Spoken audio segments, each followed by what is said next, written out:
So, we're going to start. Luke, the book of Luke is a gospel narrative of Jesus. What I mean by that is it's a story of the life of Jesus. The word gospel literally means just this, good news.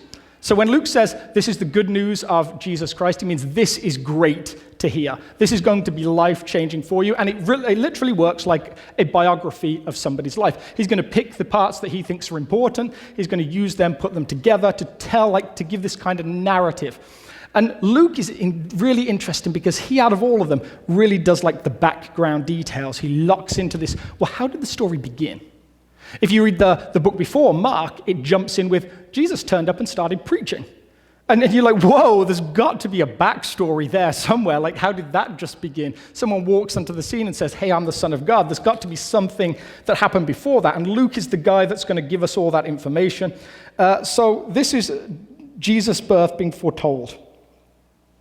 In the 6th month of Elizabeth's pregnancy, God sent the angel Gabriel to Nazareth, a town in Galilee, to a virgin pledged to be married to a man named Joseph, a descendant of David.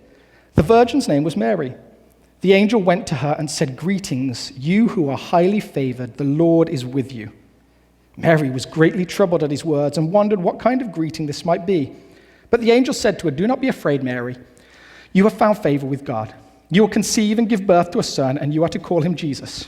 He will be great and will be called Son of the Most High. The Lord God will give him the throne of his father David. He will reign over Jacob's descendants forever. His kingdom will never end. Now how will this be?" Mary answered, "Since I'm a virgin." The angel answered, "The Holy Spirit will come on you, and the power of the Most High will overshadow you. So the Holy One to be born will be called the Son of God. Even Elizabeth, your relative, is going to have a child in her old age, and she, who was said to be unable to have a child, is in her 6th month, for no word from God will ever fail." "I am the Lord's servant," Mary answered. "May your word to me be fulfilled." And then the angel left her. So a very traditional Christmas narrative. What we're hoping to do this Christmas is walk through a series of things connected to this candle that you see over here. So this is a traditional Advent candle. You get it in many different types of churches. Some of the candle names are a little different depending on the church background, but loads of churches all over the place will light these 4 candles leading up to Christmas Eve and then light the 5th one on Christmas Eve. So the themes that we're using are these. There's the hope candle that we lit last week, the faith candle, the joy candle, the peace candle. And then finally, on Christmas Eve, you light the middle one, which is called the Christ candle, as you celebrate this moment that God made his way into the world in this really particular way. Because that's the heart of the Christmas story. The heart of the Christmas story is this process, Advent. It's the belief that 2,000 years ago, God he wasn't just involved in the world, he became a part of this world. It's very similar to like an author of a book writing themselves into the pages. It's like the moment that the director of a play decides, do you know what, I'm going to step from behind the scenes, behind the curtain. I'm going to actually get involved in this scene. I'm entering into the narrative. That's how incredible the Christmas story is. And we remember that it's supposed to bring all these elements like faith, like hope, like joy, and like peace. And so we even sing about them at Christmas. So I picked one of my favorite Christmas carols, "O little town of Bethlehem, how still we see thee lie above the deep and dreamless sleep. The silent stars go by. Yet in thy dark streets shineth the everlasting light. The hopes and fears of all the years are met in thee." Tonight's the one time of year we can handle old King James like old English. We're all about the these and the shineths and everything at this time of year. But there's this, think about the elements in that one little verse. Hopes of all the years. Something is happening there. This everlasting light is shining. There's these incredible themes to it. And this is a time of year where we remind ourselves of how powerful those things are. And we take this time and we light candles. And yet at the same time, as Jamie said last week, for those of you that were here, Christmas is a time where anxiety is actually at its highest. All the studies say that anxiety goes up at Christmas. It's this time that's incredibly stressful. It does something to us. And anxiety, as you look around the world today, is like an epidemic. It's all over the place. Anxiety levels are just increasing. And some of you would say that you struggle with that particularly. Some of you would say, I hadn't really thought about it. But anxiety all over the place has become a much bigger deal. It's become a bigger deal for a younger generation that feel like the world is a little bit out of their reach, that they don't have all the answers to the things that they want. There's almost too much choice. And there's so much that goes into just that word, anxiety. And so, just in clearing a bit of the ground before we get too far into it, there is another level that anxiety is a biological thing. It's about the way that our biological levels change. There's a level that it's a sociological thing. It can be affected from your youngest days of childhood. Isn't it incredible that the way you parent, you try and do everything if you're a parent. Your parents, you obviously had some, probably tried the best to parent you as well as possible. And yet one thing that works with one child cannot work with another. You sit and help one child with their homework, and it massively affirms the fact that you care for them and that you're taking that time with them. And you do the same thing for another child, and it tells them that you don't think that they can achieve it by themselves. It's incredible how just the same action with a different person can have a massively different effect. So it's biological. It's sociological, and then it's also physiological. We're going to look in a second about how things are happening in our brain when we experience anxiety, but it's enough to say that there's so much that goes into it. And it might be that you particularly struggle with anxiety in such a way that it's important for you to walk through all the steps of seeing a healthcare provider and going through counseling. But there are other practical ways that we can talk about now that I think we can deal with anxiety, not forever, but give us some tools in order to work around it, especially at this time of year when it just seems to rise. So how do you define anxiety? So sometimes it's easier to do that through like images and stuff like that. So I have a way of creating a feeling. Some sickening person decided to put together these following bunch of images designed to mess with your anxiety levels. And some sickening person decided to show them to you on a Sunday morning right before Christmas. So here's the first one. How do you feel about that process, that egg just about to hit the ground, and then another one, and another one, and another one, and it's going to be never-ending. That one, it's like, How about this one, the fountain pen with the ink just dangling there. It's just about to drop on this perfectly pressed, starched white shirt, and there's this sense of, who allowed that to happen? Next one.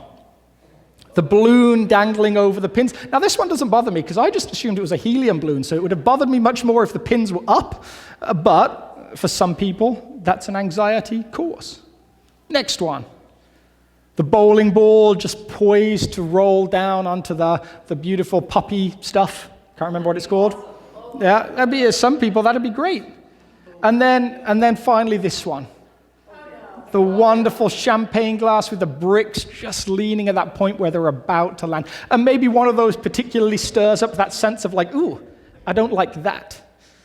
But each one of them are designed to play a little bit with our sense of, there's something happening there that I don't want to happen. Anxiety rises suddenly, quickly, out of nowhere when we look at those images. What's happening when we experience anxiety is something that actually goes back way, way, way into our history as human beings.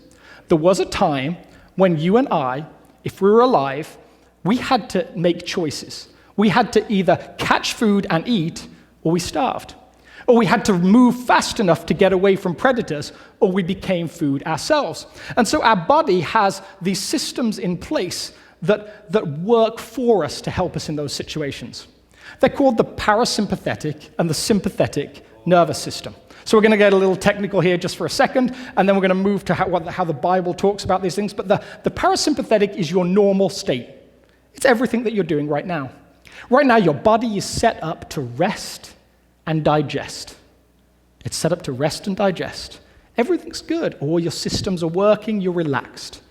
And then there's something that happens the moment that you experience some kind of danger. Now, back years ago, this danger that we're talking about would have been that sense of there's a predator, there's a bear that stood there and it's about to eat you. And your body then goes into this sympathetic process where it shuts down everything that you don't need. Unless it helps you run, jump, or swim away from a predator, the body shuts it down. Think about a moment of extreme danger. Think about a moment of extreme trauma. Do you remember seeing anybody cry in a moment of extreme danger or trauma? You cry after the fact. You don't cry during the fact because your body incredibly shuts down the tear ducts that produce tears because you don't need them. In that moment, the body shuts down your liver function because you don't need it in that moment. All you need is this ability to run, to jump, and to swim. Now that is reflective of something that's been in place for thousands of years. But what's really interesting is this.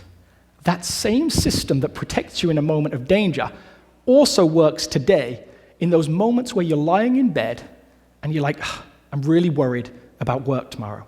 I've got this big presentation, and I've got to stand in front of people and talk, and I don't like that fact. That same thing is working in you today, and it's that same reason that your mouth goes dry and you start to feel just something happening, something missing in those moments. And sometimes the best way to describe something is to talk about what it isn't.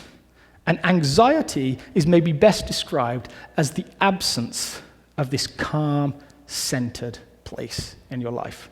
The absence of this sense of everything's okay. Think about a place where you should feel like that. I tried to think in my own mind, when do I feel super calm and relaxed? I have these moments where occasionally I get to sleep in the morning, and I love to just have all the covers to myself, and I love the bedroom to be incredibly cold and the inside of the covers to be warm. And Laura will come and she'll try and get me out of bed. I'm just a warm, toasty cinnamon bun right now. I do not want to leave this place ever. Maybe another one is sat in front of a fireplace with people that you love in a cold evening outside, and it's warm in the room. My wife and I have stereotypically just got into Downton Abbey. Everyone always said to me, do you watch Downton Abbey? And I was always like, no, it's too stereotypical, and now I love it. And regularly now, a relaxed moment for us is we've just watched 2 episodes. Should we just throw on a third one? And we'll just sit, and everything feels it's okay. Another one for me is my parents' garden back home. My parents have a beautiful garden, and I grew up obviously running around it. And now to sit in it in around 74 degrees with people that I love is just this moment of, I feel centered, I feel good, everything is fine. But anxiety is such an issue today that there's moments where even in those places that we would consider safe, something triggers. There's something that begins to work in us, some nagging belief that maybe we're not enough, some nagging belief that maybe everything isn't going to be okay, that we haven't achieved everything that we need to achieve. There's that sense of anxiety in those moments begins to build, and it can seem to come out of nowhere. And what's fascinating to me is when it's connected with Christmas, it seems like everything that we're talking about should be the antidote to that. When we're talking about faith and hope and joy and peace, surely those are antidotes to anxiety. They're the antonyms, they're the opposite. Why is it that at a time where we should be focused on those 4 things, anxiety is at its highest? And then I started to think about the original Christmas story that we just read. Don't you think on one level that original Christmas story seems actually loaded with potential anxiety? Think about what's happening. A young girl, Mary, probably was 15 or 16 years old when the story takes place. She was betrothed to be married to a man. It was probably an arranged marriage. She probably had some questions about, is this the sort of thing that I should have to do? Maybe would she be happy? All those different questions that may come up. Although sometimes we just reflect our own feelings back onto stories and people didn't really necessarily have those emotions. Maybe we're taking 18th century romantic poets and reading them back into the Bible. But whatever was happening, her life was about to change. There's anxiety. An angel appears to her. Anxiety. The angel speaks to her. Anxiety. The angel tells her she's going to have a child without having been in a relationship. Anxiety. The angel tells her that this child will be the Son of God. Anxiety. Everything about that story tells me that there must have been some sense of whoa, That is a step too far.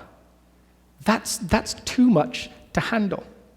Just look at those elements of the story. Click onto the next slide, if you would, Joel.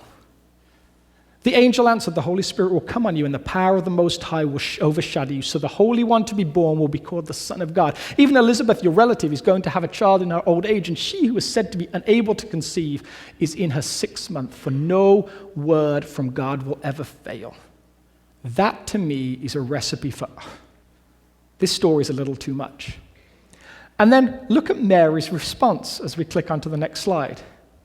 I am the Lord's servant, Mary answered. May your word to me be fulfilled. And then the angel left her. How in the midst of that anxiety-creating story, how in the midst of a narrative that is essentially the equivalent of the cinder blocks about to fall onto a glass of champagne, it's the equivalent of all those other pictures, the eggs dropping, the ink drops on the clean shirt. How in the midst of that narrative, does this young girl, 16 years old, have the poise to say, I am the Lord's servant? And then she goes on into this wonderful song where she celebrates everything that is about to happen to her. It's called Mary's Magnificat, and she says, my soul glorifies the Lord, and my spirit rejoices in God my Savior, for he has been mindful of the humble state of his servant. From now on, all generations will call me blessed, for the mighty one has done great things for me. Holy is his name. And if you have time for a little pet peeve aside, there's this song that we always hear every Christmas called Mary, Did You Know? And every time I hear it, I'm like, of course she knew. She said, this whole passage is her knowing all of that stuff. It's such a redundant question. And I'm totally getting into the world of pet peeves right now. And if you love the song, that's fine. But every time I hear it, I'm like, just read Luke chapter 1. She clearly knew. It's very evident that she knew all of the things that the song asks if she knew. But if you love it, enjoy it. I may have ruined it for you forever now. Not only does she respond to the anxiety-inducing narrative with a sense of, let it be, she celebrates.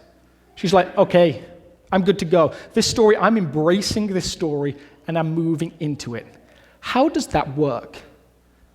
How does it work for us then? How can we take her story, her way of responding, and use that in our own lives to say that actually maybe there's a way to respond to anxiety in a way that doesn't lead you down this awful trail of shame and struggle and trauma. Next slide. This week we get to light what's called the faith candle.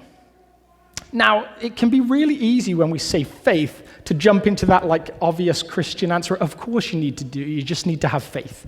Faith that everything will somehow work out.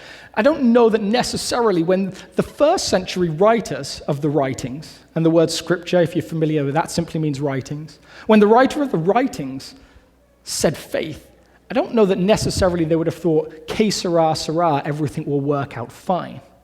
We're just going to hope that it turns out for the best. I think they had a more in-depth process for understanding faith. But that's what Mary does. She responds with this sense of faith. She is tapping back into this faith that has been there for thousands of years. Click on the next slide for me. This is how the Bible chooses to define faith when it does choose to define it. Now, faith is confidence in what we hope for and assurance about what we do not see. It's these hopes for what the future looks like, and it's this sense of, no, it's going to happen, but it's not going to happen just because it will happen. It's going to happen because this God who is behind the scenes, this author that is about to step onto the stage, he's behind everything, and he's the one that will lead it where it needs to go. Mary is tapping back into the centuries of Jewish faith regarding God and how he will act in the world. One of the hardest things for us as 21st century Americans is to appreciate that most of the language of the Bible is very corporate. They didn't really understand our individualistic sense of faith, our sense of, I'll go to church if I feel like it, or I'll do this if I feel like it. They didn't really get that. There was more of a corporate sense that they had. They had a very strong sense that God needed to and would act in the world because the world wasn't as it should be. Not for them individually, but for everyone corporately. So Mary, when she responds, she's responding to something that's hundreds, if not thousands of years older than her. She has this sense of God has promised he's going to work. And there's a couple of passages that I'd love us to look at that go way, way back. This is like 2,000 years before Mary was even thought of. A man called Balak said this, I see him, but not now. I behold him, but not near. A star will come out of Jacob, a scepter will rise out of Israel. That's from a book called Numbers. Next one, this is from a book called Isaiah. For unto us a child is born, to us a son is given, and the government will be on his shoulders, and he will be called Wonderful Counselor, Mighty God, Everlasting Father, Prince of Peace. Of the greatness of his government and peace, there will be no end. There was this rumor building in this nation called Israel that God would act decisively and in an incredible way for his people. Somebody would come who would lead them. Some people thought he'd be more like a priest. He'd be devout and spiritual. Some people thought he'd be more like a warrior and a king, and he'd lead through military and through brilliant tactics. But everyone agreed, regardless, that there was somebody coming. When Mary responds this way, she's responding in faith that this whole thing is now happening for her. That moment that the author steps onto the stage has come, and she is living in the midst of it. That can be hard for us, I think, don't you think, in the 21st century? It can be hard to imagine that God could act right now in a very visible way.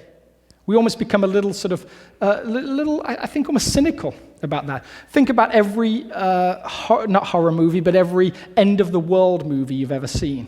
There's that moment in Independence Day, 1994, where the ships first come above the cities, and there's like, whoa. There's the moment in the Day After Tomorrow where suddenly this huge storm comes, and people have talked about it for years, and then it happens.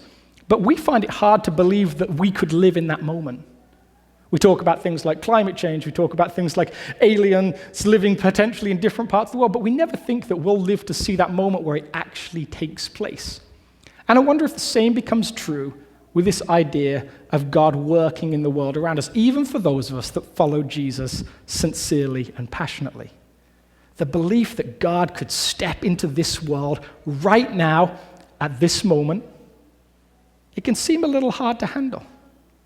Mary believes she knows that in this moment, that's exactly what's happened to her. Thousands of years of promise in this moment become a reality as God steps into the world through her. This is what the angel suggests, and this is what she believes. That is the faith that she's talking about. And it's the faith that enables her to deal with any anxiety that could come up in that moment. Click on to the next slide. The passage that we read earlier that describes what faith is finishes with this sense. All these people, it talks about hundreds of people that have lived throughout biblical times. All these people were still living by faith when they died. They did not receive the things promised. They only saw them and welcomed them from a distance, admitting that they were foreigners and strangers on the earth. That's us today. It's that process of waiting. Often in churches throughout history, the Christmas period, the Advent period, is a time where churches have chosen to talk about the second coming of Jesus. This belief that in the same way he stood on the earth once, at some point he'll stand on the earth again. It's this confident expectation that that hope will happen at some point. Keep going. So here's the question. How does faith provide antidote to our anxiety? Without just putting it down to like, you just need to have faith. I think what happens, where this works at its best, is when it's a reminder that we've made ourselves the center of our own particular world. At my heart, I have a desire to make myself the center of everything. Now, I don't mean that just in a selfish sense of I want people to do things for me or anything like that. That's very low level, that's limited. I'm talking about in terms of how the world works and how my life fits into it. If you think back to a couple of hundred years ago, very wise people believed that the sun revolved around the earth. And then people came along and said, no. When you look at how everything works, you look at the universe, the earth revolves around the sun. I think I still at times live my life as though everything revolves around me. Again, I'm not talking about selfish, petty things. I'm talking about my story. So if anything negative happens in my story, if there's any struggle in my story, that's the worst thing that can happen. And that leads all the way up to my potential death at some point. To me, in some ways, is the worst thing that can happen to anything thing because it involves me. Do you get what I'm saying with that? I can make myself the center very easily. Anxiety, to me, at its best, works as a reminder that maybe I've done that to a degree that's unhealthy. Maybe at that moment I've made myself too much the center. And what Mary's kind of faith does is it draws me back to this sense of, I need to make God and his story the center again. I need to realize that I'm a player, a bit part character in his grand narrative. It doesn't make me unimportant. It actually makes me more important. But it reminds me that he's the one that is in control of the story and not me. Now, I don't think that's supposed to put us to the sense of, oh, I'm just not going to worry about anything that will ever happen to me. But it does enable me to put some things into a little more perspective. Think about how that works with the famous Psalm 23. It's written by a guy called David. He talks about this process of God is my shepherd. I have everything I need. And then he goes into this process of talking about sitting down and eating a meal when everything has gone wrong. You serve me a 6-course dinner right in front of my enemies. You revive my drooping head. My cup overflows with blessings. This moment of everything's gone wrong. Anxiety is at its highest level. And in this moment, I'm unable to sit and enjoy a meal. Let's circle back to that idea of sympathetic and parasympathetic for a second. What happens in that process, as we talked about, is this: in that moment, all of our sympathetic nervous system kicks in, and eating should be the last thing on our mind. Our whole digestive system, our rest and digest, has shut down. Food should be the last thing. And this psalm talks about, in the process of everything going wrong, I'm able to sit and enjoy fine dining. If you remember back to the start, I talked about the idea that while that parasympathetic and sympathetic thing is a throwback, it affects everything that happens to us now. So, for those of you that are terrified of catching something, if I say I have a ball, I'm going to throw it to you, your sympathetic system kicks on to a certain degree. There's that sense of, oh no, don't throw me the ball. If I were to say to you, I would like you to come up on stage and hold a debate with me on an area that I have loads of information about and you know nothing, your sympathetic system kicks on. So I would say, I would love, Tony, would you come up on stage and would you debate me on The Simpsons between 1989 and 1999? I know everything about The Simpsons from 1989 to 1999. There's that process of like, oh, no, if you really pull me up on stage, that would be terrifying. How about we come up and we talk about Baptist missionaries between 1793 and 1834? Anyone care to come on stage and we'll hold a little debate? Even if you like public speaking, the fact that you're now outside your comfort zone says that I am into the sympathetic system. And it is no different in some ways than if 2,000, 3,000, 4,000 years ago, a bear like this one were to trundle out of the woods as you were looking for firewood to cook your meal that you had managed to catch through your sympathetic nervous system. It's no different than the emotion or the response that takes place when that happens. When you are terrified about work, that's your sympathetic nervous system. When you are worried that your in-laws are coming for Christmas dinner and that they might not think you cooked the food well enough, sympathetic nervous system. This relates to everything. Every time that mouth goes dry, every time there's that sense of dread, every time the sense of cold sweat, every time there's a sense of I can't sleep, sympathetic nervous system kicks on. What this Bible faith, this Mary faith, this David faith says is this: in the midst of that, I'm going to sit him there like that. In the midst of that, of the sympathetic nervous system kicking on, of me going into fight or flight, of my digestive system shutting down, in the midst of that, I can sit and enjoy fine dining. In the midst of, I can eat in the presence of the bear. The bear that's supposed to kick on that level of anxiety, the bear that's supposed to change everything about the way I respond. It says that somehow that level of faith is supposed to enable me to do that very thing. I sit and I rest. It asks me to think about the question, who sets this table? Even when it doesn't appear as I want it to, The God of the universe sets this table. And he invites me to trust him in that moment.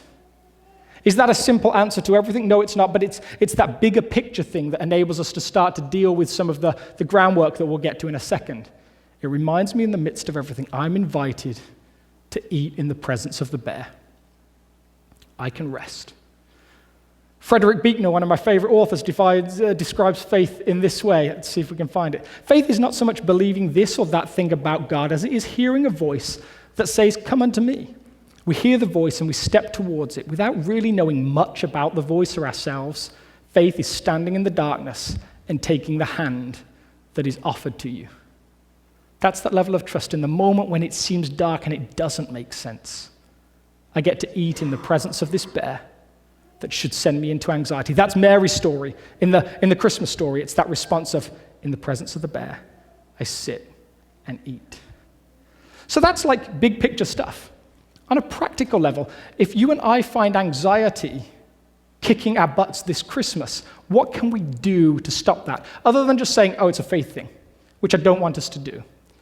I would say this, the first step to dealing with that is realizing that you have more control than you realize. Over that whole system we just talked about, even that like old ancient bodily reaction, that physiological thing, you have more control over that than you realize. Because that sympathetic, parasympathetic thing, that fight or flight, rest and digest thing, those are kind of like light switches. The first one, the sympathetic one, works like a normal light switch. You flick it on and boom, the light comes on. Something happens, the bear runs out of the woods, boom, the light is on. The other one works far more like a dimmer switch. So many of you have dimmer switches in different parts of your house. There's that process where it turns on slowly, and you get to control that. Knowing what triggers your switch, what kicks you into that sympathetic mode, and knowing what turns up the dimmer help us to control how we deal with our anxiety on a super practical level. You know what triggers you. You know those moments where you feel, I just can't deal with this. And then there's also really practical tools that help us to choose to turn up that dimmer. My wife, my very brilliant wife who's teaching kids ministry today, teaches birthing classes. And the same process works for giving birth. She was terrified about giving birth for the first time, and we went and took these classes that she now teaches. And there was this process where the lady said to us, do you realize actually the tension that you have about birth, the fear, the like, I don't want to do this. That's actually making it harder for the whole process to happen.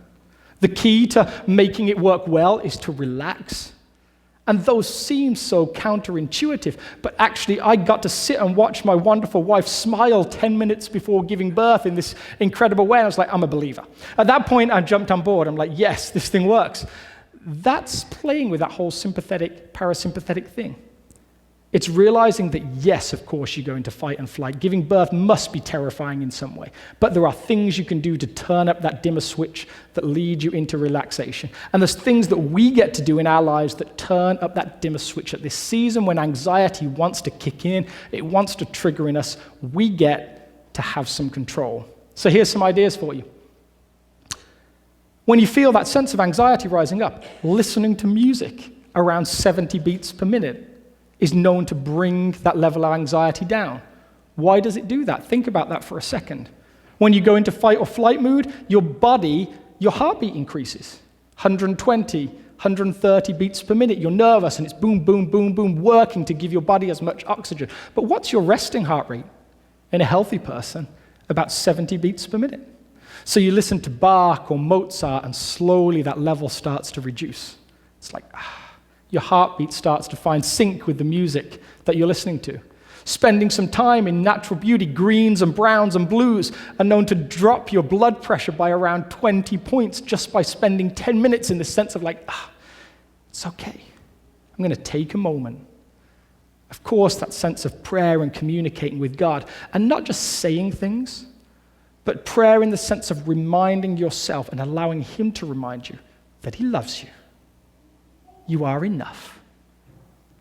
In God, in Jesus, you are loved. You don't have to prove anything. You don't have to achieve something. He is not your mother and your father, or your father in the sense of them wanting more and more from you, if that's your relationship story. He says that you are enough. You get to rest. It's okay. In that safe space, he is not here to blame you. In that moment of wrapping yourself in the blankets or sit in front of the fire, he is here to enjoy that moment with you. You don't have to do anything. Breathing, intentionally paying attention to the pace that we're breathing in fight or flight mode. In anxiety, we start to breathe faster and faster and faster, shallower and shallower breaths, and taking that time to say, I'm going to breathe intentionally. I'm going to take space to do that. Taking a warm bath, bizarrely jumping into cold water, if that sounds attractive, in a New York winter when it's about 3 degrees outside. All of those things are little ways that we get to practically turn the dial, turn the dimmer, and switch off that system that kicks us into anxiety. But those are all pointers towards this big picture that asks us to remember who is the center of everything. In Mary's Christmas story, she reminds herself that this God has been planning this story for hundreds and thousands of years, and he is the center of everything. In that process, in that moment, in the presence of a bear that causes anxiety, she gets to sit and enjoy fine dining because she knows this table wasn't set by her, isn't about her, is set by this God of the universe that loves her. Faith is the belief that the things hoped for will be brought about by this God who is behind this story that we're living.